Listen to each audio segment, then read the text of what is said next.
as they were firing at least 6 additional shots into that motionless body lying face down on the pavement, completely unthreatening to anyone. There is no evidence in any of the videos that the first shot fired at Alex Preddy from inches away from his body was justified. No evidence justifying even the first shot. And it's very likely that that shot fired at such close range killed Alex Preddy. And what is also very clear in the videos about that first shot is that one of the agents had already removed Alex Preddy's licensed handgun from Alex Preddy's right hip, a handgun that Alex Preddy never touched during the incident. All the videos prove that. The videos show one agent reaching down, grabbing that handgun and rushing it away so that every shot fired at Alex Preddy was fired at a completely unarmed man. There is absolutely no conceivable legal justification for any of the shots fired at that unarmed man. The possible human explanation for the shots include panic, abject fear, stupidity, incompetence, recklessness, and indeed viciousness that we have seen displayed by those federal agents in so many situations on those streets. But none of those emotional reasons are legal justifications. Every one of the agents around Alex Preddy's body, every one of them, could fully and easily see the entirety of Alex Preddy's body as they were backing away from him. They could all see what he was doing, and they could all see what he was not doing, meaning he was not moving. And only 2 of the 6 agents in equal positions to fire on Alex Preddy decided that he should be shot. The proof of the illegitimacy and the outright criminality of the shooting of Alex Preddy is the number of agents in exactly the same positions who didn't even reach for their guns because they saw absolutely no reason to reach for a gun, because they knew that Alex Preddy never presented a threat to anybody. But those shots kept coming, as many as 10 shots. And always remember in this case that the strongest prosecution evidence about just how unreasonable it was to shoot Alex Preddy is provided by every federal agent there in exactly the same position who did not shoot him, because they all knew that there was nothing threatening to them. They were experiencing exactly the same threat from Alex Preddy, which was no threat at all. And no reasonable human being would ever have fired a shot at Alex Preddy lying face down on that pavement. That's what makes it murder. And Saturday morning, when Stephen Miller heard about it in Washington, he decided now it was his turn. Stephen Miller decided he needed to get his shot in at Alex Preddy. And so he did. Stephen Miller's weapon of choice for his participation in the assassination of Alex Preddy was not a handgun. It was his phone. It was his social media account. With Alex Preddy's parents, Susan and Michael Preddy, and his younger sister, Michaela Preddy, reeling in the pain and the agony of the news of the sudden death of Alex Preddy, Stephen Miller used his social media account to call Alex Preddy, quote, a domestic terrorist, and to describe what Alex Preddy did when he was trying to help a woman who was being illegally assaulted by federal agents as, quote, a domestic terrorist tried to attack federal law enforcement. That was a lie. Stephen Miller said Alex Preddy was trying to assassinate them. That was a lie. Stephen Miller knew that was a lie when he said that. The video was already public, proving that that was a lie. Did Stephen Miller pause to say to himself, maybe I shouldn't try to use this one for propaganda? Maybe there are some suffering parents out there. Maybe there's a suffering little sister out there.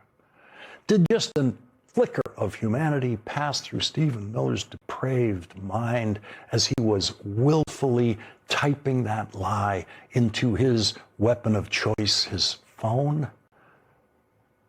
The only person working for Donald Trump suspected of being more cruel than Donald Trump is Stephen Miller, and so the answer is no. We have a right to believe that not one humane thought went through Stephen Miller's mind about the man whose character he decided to assassinate after Donald Trump's agents assassinated him. Did Stephen Miller think, I wonder what he does for a living? What if he does something honorable for a living? Is there anything that could happen that could make my declaration that he's a domestic terrorist intent on assassinating federal agents somehow come back to haunt me, Stephen Miller? Of course, the problem is nothing can haunt Stephen Miller. And so reports indicate that Stephen Miller has been having a rough time for the first time in his life in the Trump White House. According to the New York Times, Stephen Miller was shut out of an important meeting Monday night that went on for 2 hours in the Oval Office with Kristi Noem about this very crisis. Kristi Noem, who was undoubtedly pleading her case to Donald Trump about why it wasn't her fault that everything they said about Alex Preddy was a lie, and everything they're doing in Minneapolis has gotten out of control.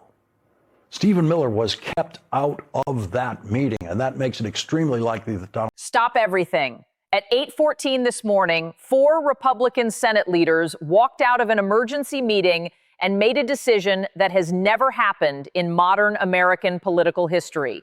They are cutting Trump loose, not with quiet disagreement, not with careful statements, but with open defiance that is tearing Washington apart in real time. Within 90 minutes of that meeting ending, leaked audio began circulating through Senate offices. Audio of Trump telling advisors that senators are expendable and that he will primary every single one of them if they do not fall in line. And the reaction was not fear, it was fury. By 11:30 a.m., 6 Republican senators had committed to blocking Trump's emergency powers expansion. By 1 p.m., that number hit 12. And as of 20 minutes ago, sources confirm 17 Republican senators have signed a letter that directly challenges Trump's authority over the party. This is not a disagreement. This is a revolt. The mechanisms that have kept Republicans in line for 8 years just collapsed. And what triggered it is going to shock you. To understand why this revolt happened today, you have to understand what happened in the 72 hours leading up to this morning. Because this was not spontaneous. This was a breaking point that has been building since Trump's Greenland comments spiraled into a full-blown NATO crisis. But the specific trigger came Tuesday night at 11:47 p.m. when Trump made a phone call to Senate Majority Leader John Thune. According to 2 sources familiar with the call, Trump did not ask, he demanded. He told Thune that the Senate must pass what he is calling the National Security Emergency Powers Act by Friday. The bill would give the president sweeping authority to declare national emergencies without congressional oversight, deploy military assets domestically, and override state governors in crisis situations. Thune reportedly told Trump that the bill does not have the votes and that rushing it through would be politically disastrous heading into the 2026 midterms. Trump's response, according to the sources, was blunt. He said that if Thune does not deliver the votes, he will personally campaign against him in South Dakota and make sure he loses his seat. Then Trump hung up. That threat would have worked a year ago. It would have worked 6 months ago, but it did not work Tuesday night because Thune did not back down.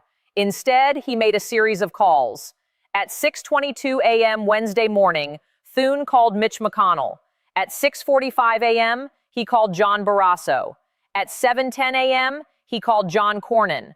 And by 7:43 a.m., all 4 men were sitting in McConnell's office for what was supposed to be a routine leadership check-in. Except it was not routine, because McConnell opened the meeting by playing audio, a 3-minute recording of Trump on a call with House Speaker Mike Johnson from Monday night. In that recording, Trump is heard saying, quote, "The Senate thinks they can push back on me. They work for me, every single one of them. If they do not fall in line, I will destroy them one by one. McConnell played it twice. Nobody spoke. One source described the silence as suffocating because every person in that room understood what they were hearing. This was not frustration. This was a president telling them their constitutional authority meant nothing. Then came the exchange that changed everything. Thune spoke first. He said they could not defend this anymore. Not the Greenland rhetoric that has fractured NATO. Not the emergency powers demand that constitutional scholars are calling authoritarian. Not the threats to primary sitting senators who are already facing brutal re-election fights. He said voters are exhausted and Republicans are bleeding support in swing states. Barrasso, who has been one of Trump's most loyal defenders, pushed back. He warned that if they oppose Trump publicly, he will come after them with everything he has. He reminded them what happened to Liz Cheney, what happened to Adam Kinzinger, what happened to anyone who stood up. He asked how this time would be different. McConnell leaned forward and said the line that cracked the room wide open. He told them it was different because Trump is going to destroy them anyway. The question is not whether they survive politically. The question is whether they go down defending Trump or defending the institution. He said if they do not draw a line now, there will be no institution left to defend. Cornyn followed with the raw electoral data. He said Texas polling shows him down 3 points, and every single point is tied directly to Trump chaos. He said suburban voters, the voters Republicans need to hold the Senate, are not asking about tax cuts or judges. They are asking why their senator cannot explain why the president is threatening military action against Denmark. He said defending Trump has become a liability that is costing them winnable races. This is where McConnell made his move. He laid out a plan. Draft a joint letter to the White House stating clearly that the Senate will not vote on emergency powers expansion. Announce that leadership will not campaign with Trump unless the rhetoric is moderated. And make it clear that if Trump initiates primaries against sitting senators, leadership will use the full resources of the National Republican Senatorial Committee to defend incumbents. Then McConnell looked at each of them and asked for a decision right there. Thune said yes immediately. Cornyn said yes. Barrasso hesitated. One source said it was the longest 30 seconds of the meeting. Then Barrasso said McConnell was asking him to commit political suicide. McConnell replied that he was asking him to do his job. Barrasso finally said yes. 4 men, 4 votes, and the Republican Party fractured. What happened next moved with shocking speed. By 9:30 a.m., McConnell personally called 15 senior Republican senators. The message was simple. They are doing this, and he needs to know who is with them. 3 committed immediately. Mitt Romney, Susan Collins, Lisa Murkowski. That was expected. But 2 commitments stunned everyone.